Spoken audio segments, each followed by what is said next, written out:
Hey guys, what's up? It's the Culture Detective here, investigating your favorite TV shows, and today I'm going to do a TV review on The Wire Season 2.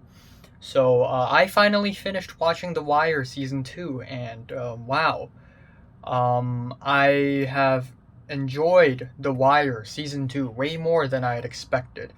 Now, The Wire is a crime TV show released on HBO starting from 2002, and season 2 came out in 2003. It is a TV show created by former police reporter, then author, David Simon.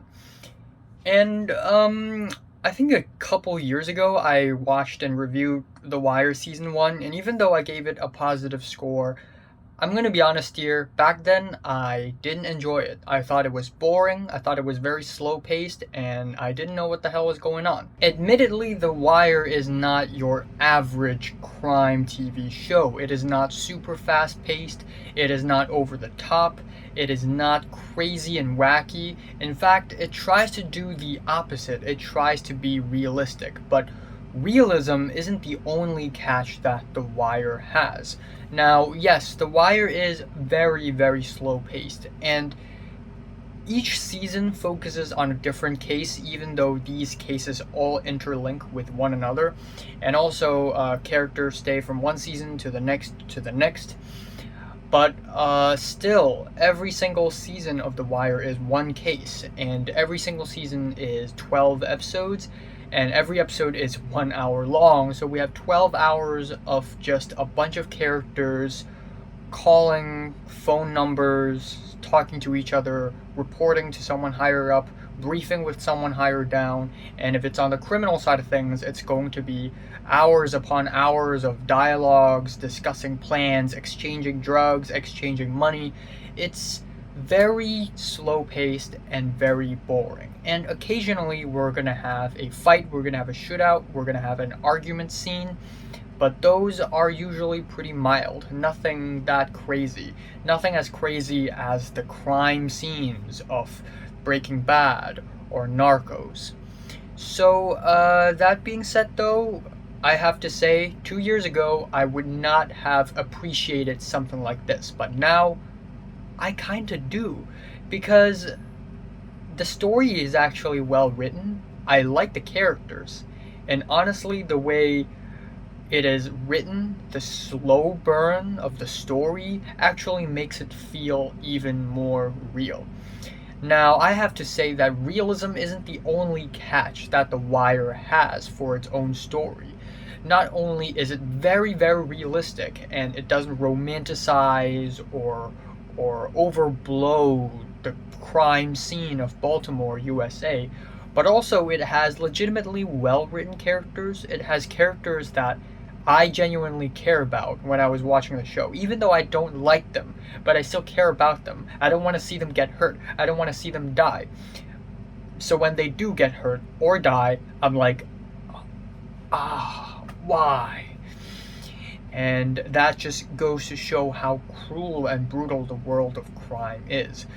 Anyways, every single season pretty much focuses on a different theme. Season 1 is about the drug trade scene of Baltimore with Idris Elba playing Stringer Bell, and we have Avon Barksdale, and together they run a drug gang. They have towers, which are basically territory where they sell their product, and that's the business, and they run into a lot of trouble. And in this season, they're still there, but we have another story, another main story that focuses on the seaport side of things, the dock people, where there are a bunch of blue collar, middle class workers who are working at the docks, basically shipping cargoes in and out. And now you might be thinking, okay, last season it's about drug trade. Now it's a bunch of docks. How is this season going to be more entertaining than the last one? Now, when I watched season 1, I wasn't entertained at all, so actually, I am way more entertained when I watched season 2, way more than I thought. And the reason being is that there is actually a Greek gang. a Greek gang who is also running things, producing drugs, working with another drug gang run by East Side Baltimore, uh, by the name of Proposition Joe, who is running the East Side gang, which is different from the West Side gang of Baltimore, which is run by Avon Barksdale and Stringer Bell. And this Greek gang basically used and manipulated the port people to help smuggle them cargoes, whether it be stolen shit, whether it be drugs or drug materials and resources, or prostitutes. And so we have that and how that ties into the whole thing. But the real reason why this case started is actually a uh, police boss, a police, not a lieutenant. I don't know what's the correct title, but this asshole, total douchebag. Oh my god, I hate him so much. Stan Valchek. He is a disgusting old man who likes picking quarrels, picking beef with other people for no reason whatsoever, just to protect his own pride and arrogance. So, he served this church by funding this church, and he realized that this other guy called Frank Zabatka also funded this church, and he got jealous. Why is this guy paying more than I do? He's just a port guy. He's just a dock guy. I'm a goddamn policeman. I should make more than him. So he found himself in a beef with Frank Sabatka, the main guy at the port union. And there goes the story. And of course we have the sub-story where we have Stringer Bell, Avon Barksdale, spoiler alert, but Avon, as well as Stringer's nephew, D'Angelo, as well as another guy, they went to jail. They went to jail, and their gang is now at a very bad position. So Stringer Bell has to run things on his own, and there's that. They run into another gang run by Cheese, who is played by the one and only Wu-Tang member Method Man. Method Man in The Wire, which is really cool. But yeah, it is a legitimately good story. The opening sequence of The Wire is amazing, and every single season basically starts with the same song, except the song is covered by different artists on each season, but every single song is way down in the hole. That is the opening theme for every single episode. But in season 2, it is by Tom Waits, which is the original one, so that's pretty cool. I get to listen to Tom Waits every time I watch The Wire. Hell yeah. And I actually kind of like the ending theme too. It's oddly calming and kind of peaceful. But really, what it does is that it makes it real. You know, all this crime shit, all this fighting, all this lying and corruption, and then this music plays, and you're like, wow, this kind of shit actually happens in real life. Damn. Another thing I really like about The Wire is the dialogues. They are really sharp and well written, and I've never seen any TV shows or movies that had such realistic dialogue. Like, there's a lot of slang, there's a lot of lingo, there's a lot of jargons in The Wire. The Wire is one of those TV shows that I have to turn on subtitles when I watch. It's all the way up there with Mad Men and True Detective, where I have to just turn on subtitles when I watch, because the dialogues are just so realistic. I just can't comprehend it, because I'm not even a native English speaker. But seriously, there are a lot of slangs, a lot of idioms, a lot of metaphors, lots of jokes, lots of sarcasm in the dialogue. So just watching and hearing the characters talk takes a lot of brain power, actually, at least for me. Another amazing thing is the acting. I think the acting is absolutely amazing. The main character, who is a police officer, Jimmy McNulty, is played by Dominic West. He does a fantastic Baltimore accent in The Wire. The funny thing is, Dominic West is actually British. And then we have Stringer Bell, who's played by Idris Elba, who is actually British. And we also have Lance Reddick as Cedric Daniels, and he's great as Cedric Daniels. I can't think of another actor who can play him as well. He's just a very straight-edged, a very serious guy, who's really serious about what he does, but has his own inner struggles, but manages to hide it with his stoicism, and it's just great. And the acting of every other characters are all amazing. And another thing I'd like to say is that The Wire is not a kind of TV show that I have to review episode by episode. You know me, usually I review TV shows episode by episode.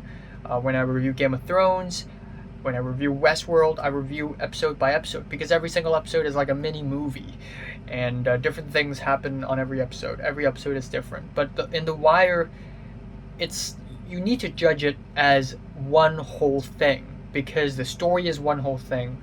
I guess you can say that you can split the story in half because in the midway point of season 2, in the half finale, something big happens, which is really tragic in my opinion. I forgot to mention that there's a scene in this season where Dominic West had to play a Baltimore American pretending to have a British accent when he is British himself. So, a British actor playing an American character pretending to be British. Wow. But anyways, let's talk about the characters. I like a lot of the characters. Some characters are hateable, thus well written because they're supposed to be hateable, like Stan Valchek. And then we have the police team, and I kind of like all of them. I like Jimmy McNulty because he's the main guy, and again, he's irresponsible, impulsive, drunk little bastard, but he legitimately cares about the victims that he run across.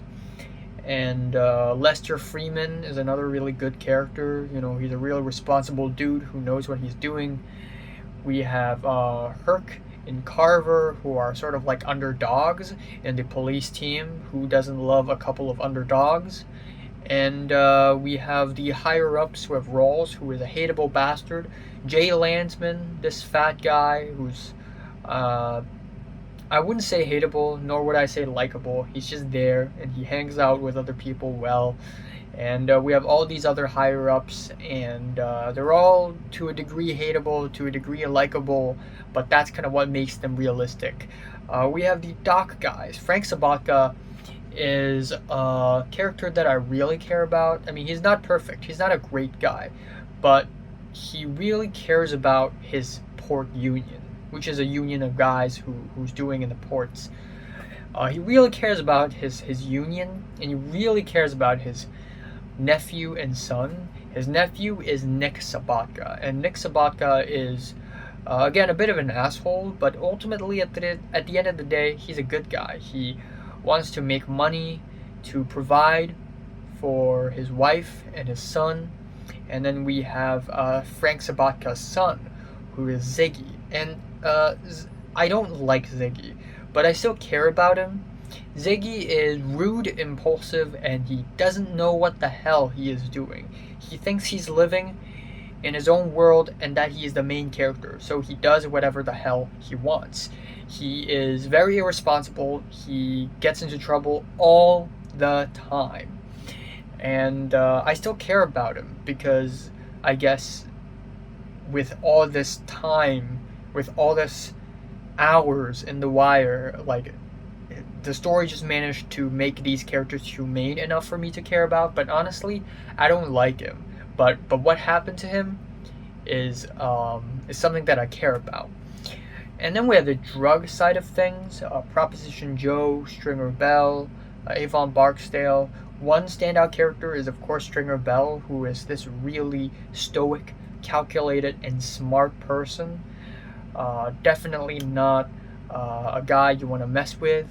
And we have a Brother Mouzone. God damn, what a special character. So Brother Mouzone is a drug boss from New York, and he has ties with Avon Barksdale. Now, since Avon Barksdale is in jail, Avon asked Brother Mouzone to help Stringer Bell to run the business for a while until Avon gets out of jail. And Brother Mouzone is not like any of the stereotypical drug men you've ever seen on TV or movies, because he is a guy with a suit with a bow tie, glasses, and he reads and he speaks with sophisticated vocabulary, and he brings books wherever he goes. But he is still a badass. He has a reputation of being monstrous and relentless, and just seeing him is just amazing, because every single scene he's in, he just steals it. Another character that I really like is Omar. That's a given. Omar is a very special character. He's a wild card. He's fucking insane. He has a shotgun wherever he goes, and he basically robs drug dealers. And also, he is on a revenge spree because his boyfriend Brandon was killed by String's men, so he had always been wanting revenge ever since season 1.